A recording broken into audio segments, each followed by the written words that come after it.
Hello everyone, and welcome back to another episode of In Other News. My name is Erica Adamson. I am a writer and political analyst. I am also a graduate of the University of Vermont Political Science Department. And then joining me on the panel tonight is attorney and political scientist Angelo Catanzaro.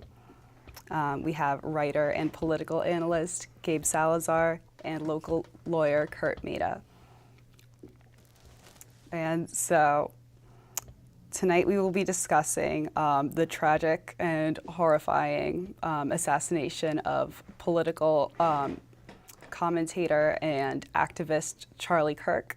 A week ago today, he was shot and killed at an event at Utah Valley University. And I mean, I just wanted to start this off by saying that Charlie Kirk's impact and influence on right-wing politics and young Americans' politics in general just cannot be overstated. I know that this is the first time that a lot of people have heard his name, but for me specifically, as someone who's 23 years old and who has never known a time in politics without him,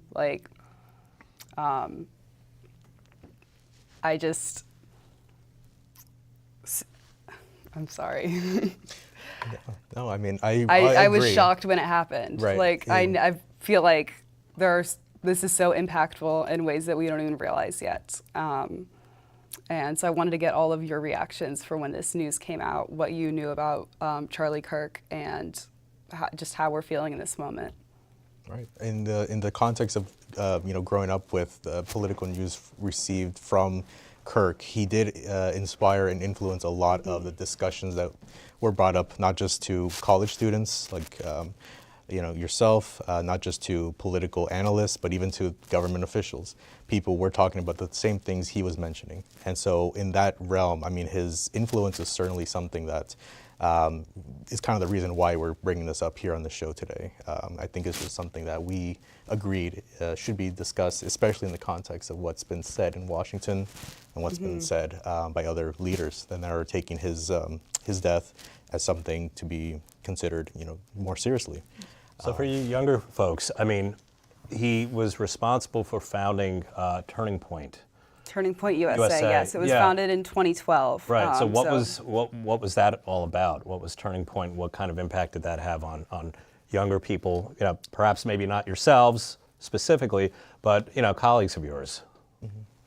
I mean, I would say that the Turning Points itself became more of a counterpoint to a lot of the mainstream news, especially left-leaning news. So they tried to present their own arguments as to why they disagreed with certain left-wing policies and ideas.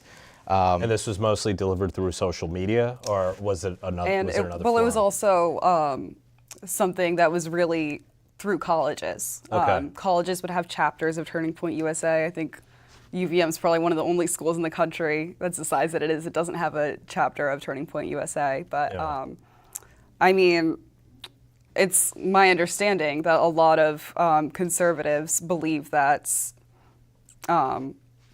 especially the Turning Point USA types, believe that college campuses are a breeding ground for liberalism and indoctrination institutions. And so this was really intended to counteract that and to spread conservative ideals and really invite college students to debate with different perspectives. So I believe they're the largest, could be totally wrong, right-wing political organization on college campuses in the country. Oh, wow. There's a lot of money in this as well, a lot of investing going into this. They're very successful. Did you both know young people that were influenced and followed Charlie Kirk, Turning Point USA? Personally, within my college campus, the San Francisco State University, there was a small chapter. Right. I wouldn't say it was very effective, but it was on the campus. I remember seeing those club meetings. So what are some of the, I'm just curious, what are some of the policies? Because I heard about Charlie Kirk about a year ago. Wasn't really familiar with him.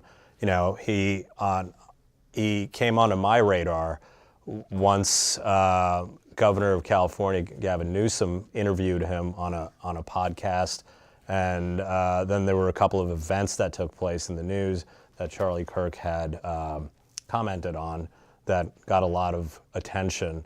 So that's when he first, kind of arrived on my radar. And what are some of the things that Turning Point and Charlie Kirk, espoused? Well, before we get to that, I've been on this planet quite a long time, and so I've been through many, many presidents. And Sure. quite truthfully, I've never heard of Charlie Kirk or followed his movement. Okay. Same as you, about a year ago. Yeah. And the reason that he came into my focus was because I was starting to read and see some of the rhetoric that he was spewing to the members of his group and the beliefs that he had, and I thought that they were sort of outrageous.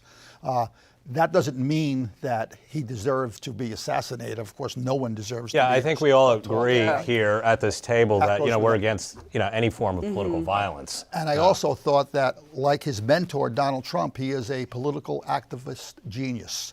He knew how to play the game. Absolutely. And I used to, when I was first listening to him, in my mind, I was saying, I don't even know if he believes everything he says, because to me it was so outrageous, but he was able to get people in to, because he always couched things in, we need to discuss these things. Right. And so even though he would belittle people, he would belittle groups, he would belittle organizations, he would belittle races, he would belittle religions, he always ended his conversations and his discussions, well, let's talk about it. Well, I mean, hasn't that been a talking point on the right in general, Angelo? I mean, that college campuses these days, as Erica mentioned Yeah. earlier, they're essentially breeding grounds for left-wing ideology, and that there isn't enough of a healthy debate or various points of view on campuses, and you have this one narrative that's being, espoused by professors, by schools. So I think, part of a reaction to that is someone like Charlie Kirk. But why did the universities and the media lean towards the left? Was there no reason? Why did they not embrace some of these views that ultra-conservatives and ultra-rightists now profess? I mean, I don't think there was anything wrong with having a very liberal education. I don't think there was anything wrong with college professors trying to expose students to all levels and all things. But it wasn't the argument on the right that they weren't exposing them to all. They were exposing them to a narrow, They were left wing. overexposing them to the other side, to the Okay. wrong side. Yeah. Okay. And so yes, I mean, what he did and what he accomplished was quite amazing. Right. Yeah. And whereas, you mentioned you gave the attention to Trump with respect to, maybe people our age and older, Kirk had this ability to, his message resonated with people younger, like the two He had people we have charisma. sitting He had here. charisma, Yes. and he had Right. presence, and he had a way of performing. Okay, that was very, very attractive and caught your attention. I mean, even the first time that I saw a podcast of him, Yeah. I was quite impressed at his ability to overtalk people, to lead a conversation, to belittle who he was arguing with without belittling them. Yeah. Okay, and so he was quite creative, and it was certainly a tragedy that he is gone. We can talk about, why was he a target? Why was that senator in Minnesota a target? Why was Martin Luther King a target? And I think that the reason that Kirk was a target, because he let his inflammatory rhetoric really just get a little bit out of control. And it's sad that it had to happen this way, and it took an awful good marksman to bring him down.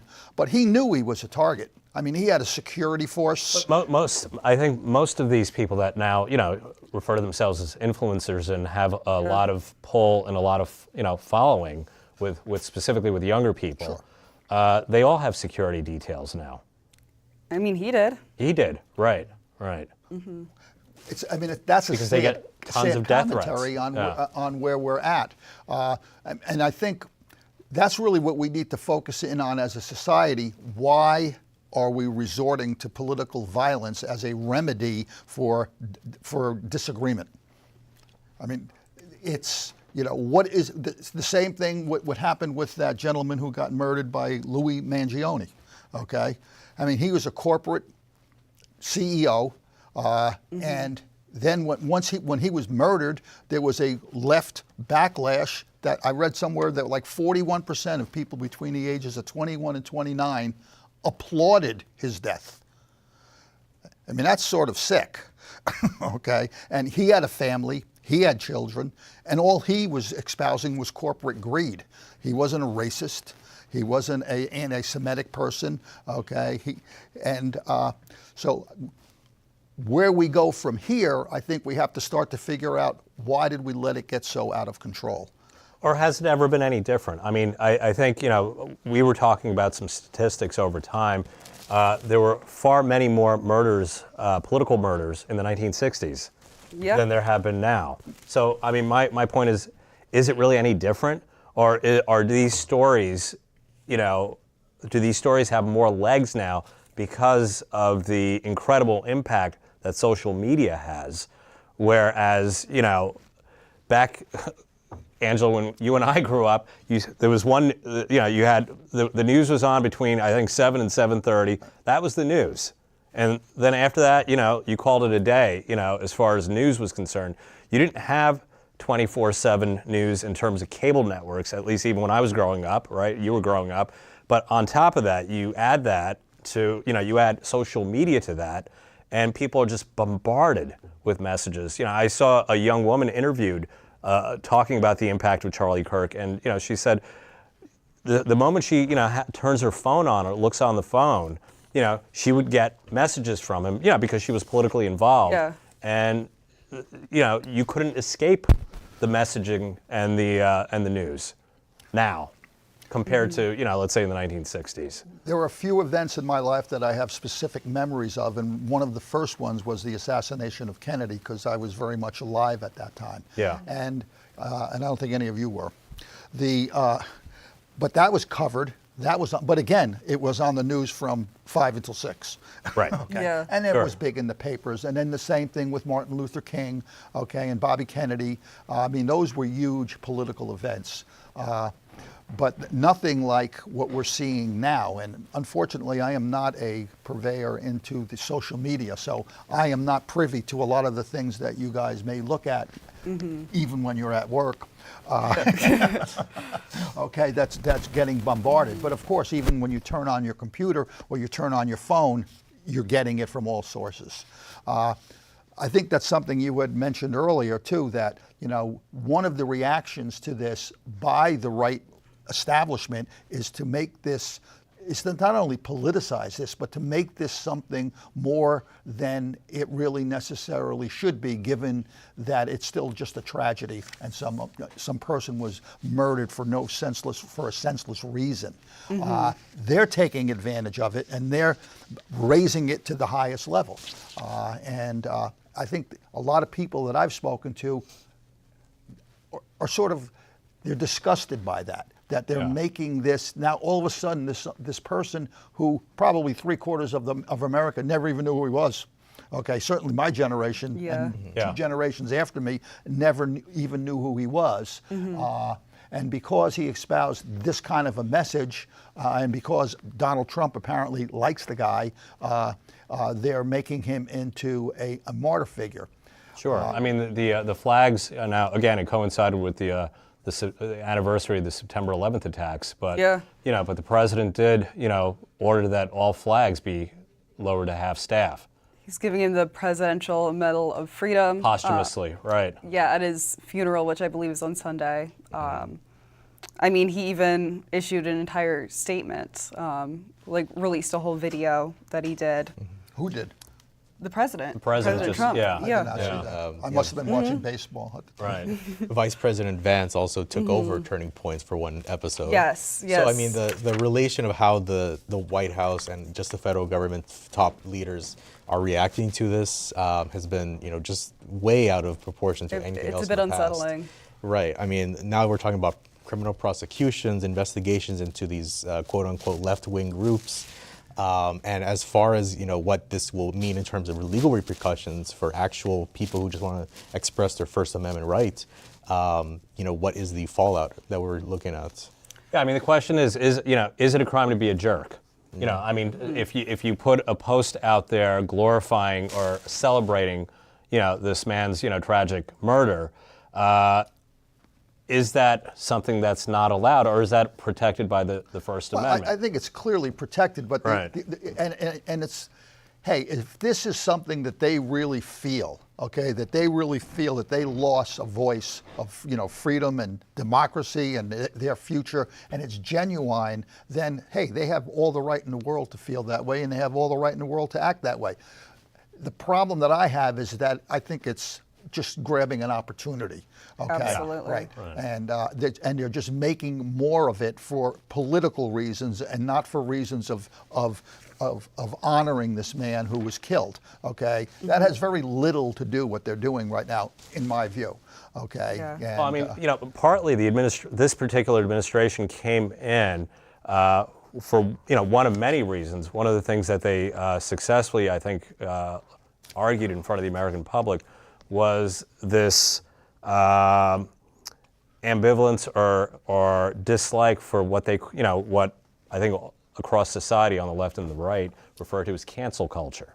They said, if you say the wrong thing, you do, the wrong thing short of something being, criminal, that you get canceled by, society. Isn't this, are we going into the same territory, except, ideologically it's on the other side? In terms of enforcing, again, for possibly in many cases, but not even always, making a comment that, you come across as a jerk on social media, making a dumb comment, on the right, they're encouraging people to scour the internet, look for these people who make these comments, and make, issue some consequence to them. Right, and actually contact employers. I mean, you just referred to the podcast that the vice president was just on. Yeah. Right. And he actually said to go online and look for people who make these comments and contact their employers. Yes, I mean there's an anonymous website right now, and it was originally called Expose Charlie's Murderers, but they rebranded. I don't know if they got targeted somehow by hackers or if they face legal issues, but they rebranded to the Charlie Kirk Data Foundation, and they claim to have received more than 63,000 submissions of people celebrating Charlie Kirk's assassination. Now, this is pretty loosely defined, and it's also reportedly including a lot of people who posted things even on private accounts or accounts without their name on it. But I mean, figures like Laura Loomer, for example, are encouraging people to, and J.D. Vance, they're all encouraging people to report people who are not reacting, I guess, in the correct way to their employers.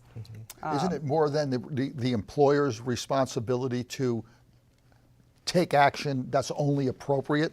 I mean, I don't like the idea that if I say something tonight, you're going to go tell the judge I'm going to be in front of tomorrow that to screw me because I said something that this person didn't like. Yeah, fair but enough. they have the right to say it. Absolutely. Okay, and they have a right. These people have a right to, to call the head of the chair of their department to say that such and such as professor said this.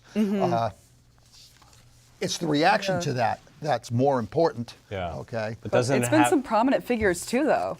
There have been several journalists who've lost their jobs. I mean, there was the person on MSNBC. Right, I Matthew believe. Dowd. Matthew Matthew Dowd, Dowd. yes. Who I think before Kirk's death was even announced, said something about how violent rhetoric might create like a create dangerous, environment. He was fired. The network issued a statement apologizing for that comment. There was a Washington Post opinion writer as well who claims to have lost her job for quoting Charlie Kirk directly when he said something about black women's brain capacity, I believe. Right. Yeah, she wasn't even making a direct comment about his killing. She was quoting him. Right. She was just making a quote with respect to some of the rhetoric. Some of the things he said were pretty hideous. Right. Okay. Yeah. I mean, the one about where he said if he saw a black man stepping in as a pilot of his plane, he would Yeah. he would think about not getting on. I mean, and things of that nature. And, Right. You know, but he's not a stupid man. He says those things. He said those things on Yeah. purpose. Right. Okay. Because he wanted to attract that attention. I don't even, like I said in the beginning, I don't think he believes half of the things that he said. Well, it's true. I mean, isn't this true about a lot of influencers? I mean, you Yes. know, Kirk was supposed to debate someone, you know, on the left, Hassan Piker, who has a pretty big following with respect to people that, you know, that lean towards the left. They were going to debate at Dartmouth College, actually, in a couple of weeks. And, you know, Piker, in response to the killing, made a comment that, you know, look, at the end of the day, you know, a lot of the stuff that, you know, these influencers are doing, and he admitted it about himself, he said, you know, it's to kind of get attention, and we're quasi-entertainers. Yeah. You know, and so, you know, making a shocking comment gets you coverage. Right. So, I mean, you know, a couple of things that you just even mentioned, you know, I don't know that he believed that, but it sure as hell got him coverage. You know, we know who he is because he said something like that in 2024 or 2025. Right. And I don't necessarily want our government to celebrate the fact that this is why he's famous. Right. But if our president as an individual celebrates it because of that, or other people who work in the government personally, okay, admire him for those things. I think where we're crossing the line now is, and what Gabe was pointing out earlier, is how the Justice Department is now sticking their nose into, okay, this continued retribution against companies who are not honoring Charlie Kirk as they feel he should be honored, and things along like that line. It's a difficult line. I mean, you work for the government, and you're allowed to have your own opinions. Right. Okay. Right. Yeah, you're allowed to have your own opinion when you go home at the end of the day. Yeah. And you can even have it at the workplace. You just can't act on it. Right. All right. You know, I mean, you have a lot of arguments over politics at work at all different levels. But I think Charlie's rhetoric, I don't know. I think free speech is a very, very, you know, valuable right. Yes, it and is. and he was sort of hypocritical on some of his stances on free speech too.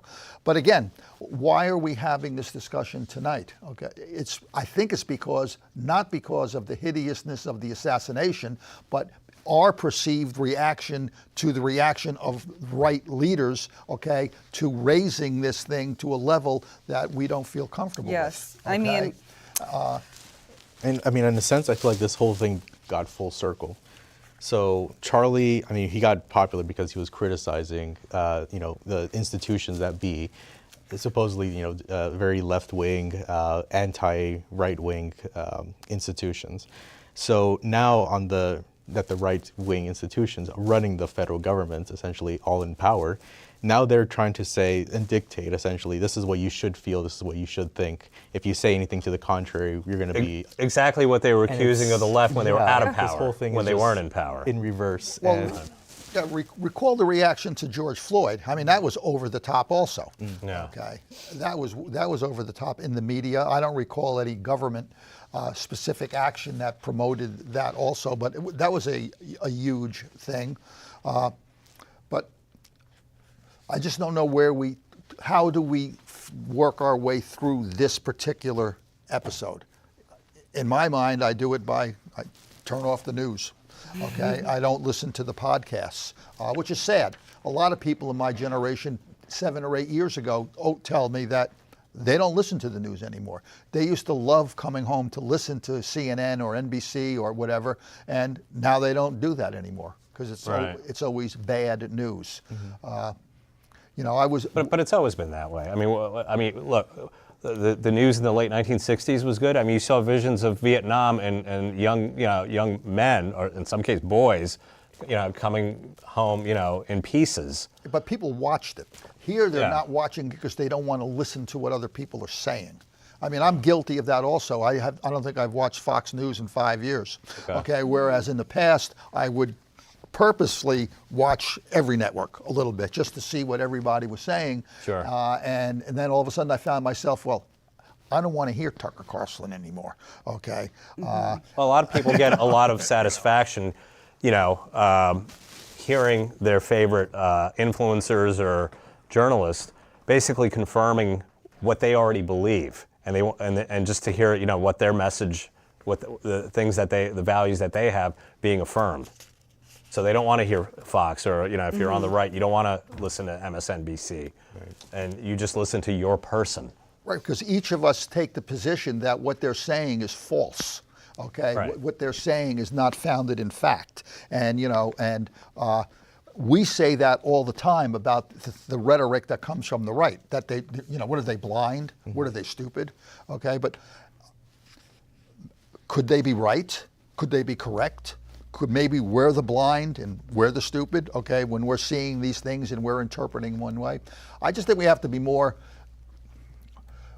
we have to accept what they're saying more, not for the truth of it, but for the fact that they have a right to say it, and I wish that they wouldn't use it to inflame other people, crazy people, for committing acts like they did. Yeah. Charlie Kirk isn't responsible for his own death, okay? But certainly he knew that he was inflaming people. He knew he was hitting a chord that made people angry, okay? And unfortunately, he chose the gender transitioning issue, and he just hit too close to home with this, whoever the murderer is, okay, who really took that personally. True. The current suspect, right? Right, the current suspect. That's, I guess timing is everything. Right, but what's the government, though? What's the government's response? I mean, the Attorney General, Pam Bondi, made a comment of cracking down on what she called hate speech, and a lot of the things that, that she was talking about targeting are things that on the right, in the past, these were sacred cows. They were not supposed to be something that you touch, No, on the right, often, if the Klan, the famous quote, if the Klan wants to march through Skokie, well, their messages, it perhaps could be hideous, the Ku Klux Klan, but they have the right to do it, and they have the right to hold up plaques that say, abhorrent things. Yeah.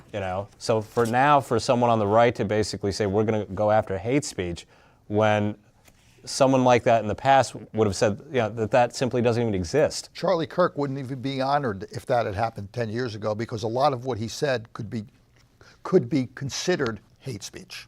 I mean, he has said a lot of things, okay, couched in maybe flowery language that would be considered hate speech. I consider a lot of it hate speech, okay? I considered a lot of it racist, But it's protected by the First Amendment. Right. Short of inciting violence, Right. it's any statement like that is protected. Right. And we have a right to debunk things in our own mind, and we have a right to listen to people tell us why what they said isn't accurate, and they can do the same thing. So I don't know why Bondi is doing what she's doing, other than I have my feelings that she's being directed to. But I don't know, where do we take it from here? Well, I think we sit through this, and in 3 weeks from now, it'll be over.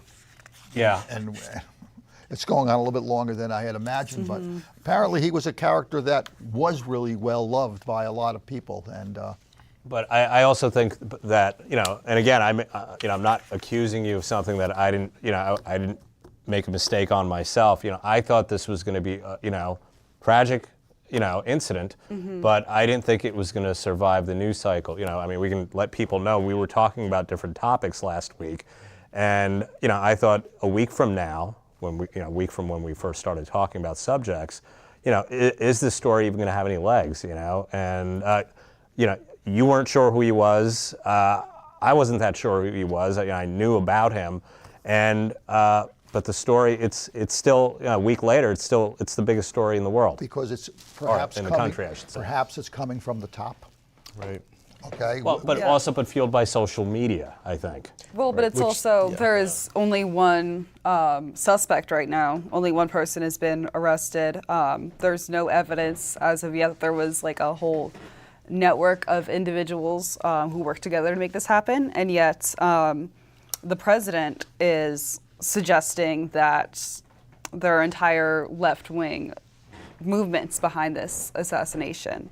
Right. I mean, in his speech following Charlie Kirk's death, President Trump said, quote, "For years, those on the radical left have compared wonderful Americans like Charlie to Nazis and the world's worst mass murderers and criminals.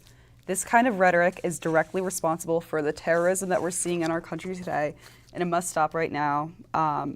My administration will find each and every one of those who contributed to this atrocity and to other political violence, including the organizations that fund it and support it, as well as those who go after our judges, law enforcement officials, and everyone else who brings order to our country."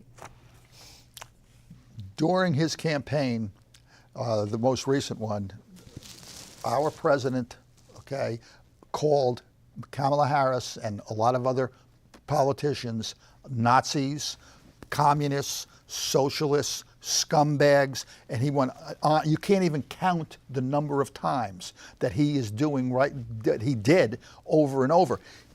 In a lot of ways, even prior to Trump, I mean, there were huge billboards in this when Obama was president. You know, because he was talking about nationalized health care. You know, people thinking, well, nationalized health care sounds like National Socialism, which means Nazism. And there would be huge billboards in places in the South with Obama and a Hitler mustache, you know, essentially that he was, espousing the views of the Third Reich. No, but the point that I was trying to make is that Trump has been a tremendous enabler of allowing outrageous rhetoric. And for him to make a speech like he just did, after we had to listen to him do the exact same thing countless numbers of times, just shows the hypocrisy.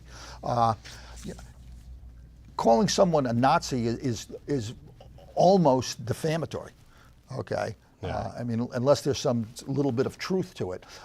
And now all of a sudden we're going to target those people for doing exactly what you did, Mr. President? Give me a break. That's the part that I think a lot of people find distasteful. Even people, I would hope, that even like Trump's policies, that what are you talking about? Right. Well, no, I mean, you're doing the same thing you did. Yeah, right. People on there have been notable people on the right that have expressed their disappointment with the actions that the Attorney General has, taken with respect to the hate speech, talking about, going after businesses who won't print, printing businesses that won't print, materials that were, mourning Charlie Kirk's death. And people, there have been some notable people on the right that have said, wait a second, we were all about not being forced to work with customers that we don't want to work with, and now our side is espousing the same point of view. True. No, true. Because one of the things, are we going to move on, or are we going to just? One of the things that bothered me was the right's reaction to the left. Was that we were forcing them to be tolerant through our institutions to what we believe. And so they became intolerant toward leftist views because whether it was government regulation or whether it was coarse subject matter, we were forcing them to adopt our views. Now we're intolerant to them trying to teach people or espouse what their views are. And it's sort of like it's flipped around. Well, that's what Gabe was saying before. Right. Now the people that are in power, I mean, I don't know. Right, they want us to feel this certain way about this individual. Right. And it's just an inversion of what the same criticism that Charlie was mentioning his entire career. But it certainly would have been nice if Charlie could have joined in this conversation. Of course. Because I would have liked the way, because he was an incredible speaker and he did know how to control the room. Mm-hmm. Yeah. Mm-hmm. Absolutely. Right. Well, so on the other half of our topic comes down to just updates with the Russia and the U.S. relations, correct? Mm-hmm. So I guess I'll start off just briefly. Since the first presidential administration under Trump, he has promised, again, to have a solution to Ukraine with the conflict between Ukraine and Russia. Since then, he has flip-flopped at least 36 different times, or at least softened his response in regards to how he would solve the situation between Russia and Ukraine. He's always been very relaxed when it comes to how he treats Putin. He's always given him deference. He's always given him, a lot more respect, even amongst other Republicans who don't see why this president is being very forgiving or soft towards the obvious need for resolution between Ukraine and Russia. I mean, the president claimed, that if he was in power in 2022, when the invasion in the Ukraine took place, that it would never have happened. So he's been quite bold in making these kind of comments, and that once, also during the campaign, that once he came into office, obviously I knew, everyone knows it's a boast, but that basically that the war was going to be over in a day, right, after inauguration. Well, he also said that if he had been president instead of Obama in 2014, when Russia took over Crimea, that wouldn't have happened either, because he would have been able to make a deal with Putin. Yeah. I guess that's when they were trying to build the hotel, though, so maybe that wasn't working. Oh, between that and the Miss Universe contest Yes, over there. and whatever. But on this issue, I think a lot of Americans forget that the president has a complicated relationship with Zelensky and with Ukraine. I mean, one of the 2 times he was impeached during his last administration, the subject of the impeachment was he was pushing Zelensky, the president was pushing Zelensky to provide him some dirt about Hunter Biden, and as well as Joe Biden, and the fact that Zelensky wasn't supposedly playing ball, or he was unaware of any dirt in Hunter Biden's involvement in a company in that country. The president talked about withholding aid to Ukraine and making it subject to being provided dirt, that could be used, and weaponized during an election. So, I mean, in terms of his, involvement and his or perhaps lack of, caring about Ukraine initially, it was a complicated, situation for him. And for the longest period of time, I think the Republican point of view was that the United States taxpayer was paying too much money towards what they considered was a losing cause. And that, the president talked numerous times about cutting aid, which had to have repercussions on the battlefield for the Ukrainians, when there was a lot of, talk about possibly, the United States pulling out, not just from a standpoint of, having moral support, but financial support to actually have, and create weapons. When he was saying he could end it in one day, I thought he was going to actually do the only thing that could have ended it in one day, and that was to properly arm Ukraine. Okay. Or force their surrender. That's force Ukraine to surrender. Yeah, then it would have ended in a day. Yeah. I don't think he would ever gotten the necessary support anywhere for that ploy. But no, I mean and yet. The thing that I think is that we find so distasteful is as he's playing this game and he's saying that this is his buddy and they have tea together or whatever the hell they drink, okay, Putin continues to kill hundreds and thousands of Ukrainians every day. And I don't know how Congress or any other American can tolerate what's going on there. And yet he's letting it happen. He's letting it happen. And I think there's skeletons in the closet somewhere. But it's gone back and forth, Angelo. I mean, right now the stance that the administration has is to arm Ukraine, is to go after countries that they consider are collaborators, with the Russians. Whether it's China, whether it's India, whether it's the EU now talking about purchasing Russian oil and propping that country up so that they can continue fighting. I think at the present moment that's all a lot of hot air. The sanction bill has been on in Congress for months. Okay, we have done nothing at all to change the revenue flow in Russia other than some more rhetoric. I don't know what the end game is for Trump, what he thinks the end game is going to be, but if it was to end tomorrow, 1/4 of Ukraine would be part of Russia. Okay, they would not give back any of the, what did you say the name of that area was? Donbass. Donbass area. Right, okay, right. They would not. Ukraine would not be allowed to ally with its neighbors if it chose to. It is a surrender. Well, sure, right. Okay, well, And- anybody but- can end something if someone surrenders. Right, but regardless of the incredible amount of pressure that Zelensky, is facing, he has not stepped back. Despite the dressing down that he got in the Oval Office a few months ago by the vice president and the president for when not he was, wearing a suit. When he was wearing Elon Musk's T-shirt, I think Right, that right. was right. That was yeah, okay. right. But I mean, the dressing down that he got in that public setting, in the Oval Office, he has not, to his credit, has not backed down. Despite being under extraordinary amounts of pressure, and then sitting in the room with the president of the United States, basically saying that they're going to pull support. Gabe, you were looking into this, but what did you find was the overall reaction? Do people in general think that Putin is playing Trump? That he's and that Trump is allowing him this room to move, so that the result has got to be what Putin wants and not what the rest of the Western world wants. Right. I mean, given his track record, his actions have some cognitive dissonance with what he's actually said on the campaign trails. In his tweets, he's been saying he's going to get some solution done. His first administration, he got nothing done with regard to the Putin's relations. And then now, currently, he's trying to stagnate the motion for NATO. So he's trying to persuade NATO to withdraw from the reliance on Russian oil.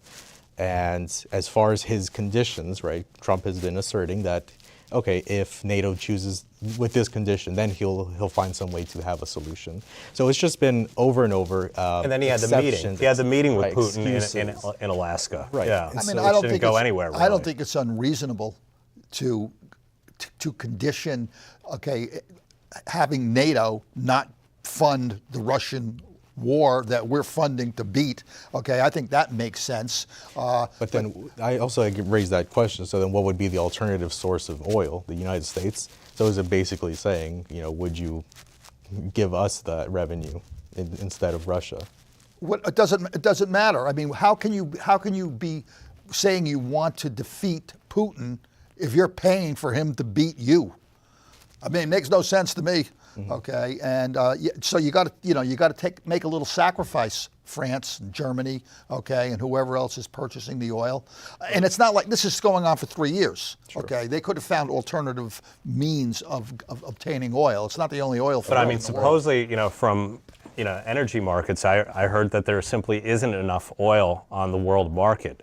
And that this was actually something, the reason the Biden administration didn't really go after these countries that were purchasing Russian oil was because it wasn't that, they could have just come to the United States and purchased the oil. There isn't sufficient supply to cover the oil, and it would kind of cause a crisis in terms of energy prices. So again, then the balance is yes, we're going to defeat Russia militarily, but we're going to oil their tanks. Good point. Right. No, agreed. I mean, it makes no sense. Yeah, it doesn't make sense. Right.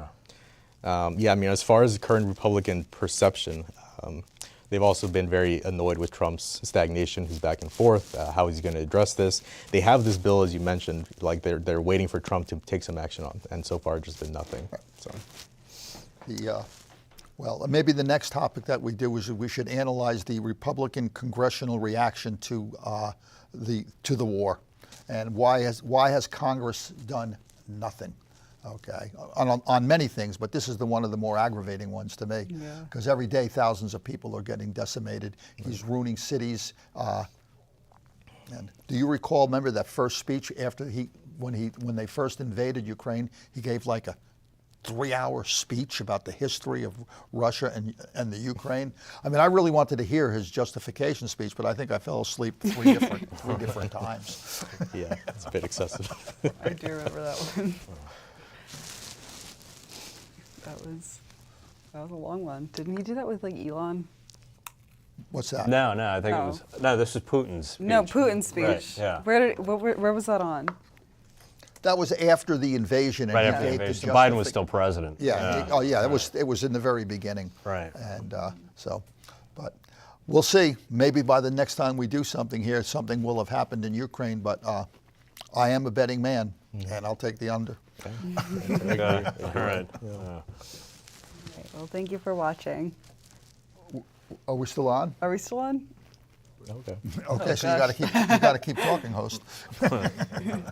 Wrap it up.